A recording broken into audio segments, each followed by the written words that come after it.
Hello, this video shows how our controller can be matched to our electric wheelchair.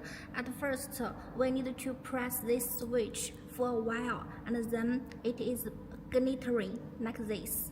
And then we press this minus key for a while until this green light stops glittering like this.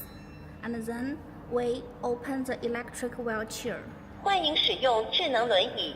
And then press the minus key for a 一 while. 档， There are 3 dots on the LCD. 一档， And then press this home key.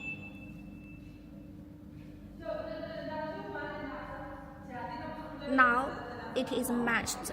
And then we open this chair again. 欢迎使用智能轮椅。二档，三档， Now the controller can control this wheelchair. Okay, let's show that. 倒车请注意，倒车请注意。 That's all. Thank you.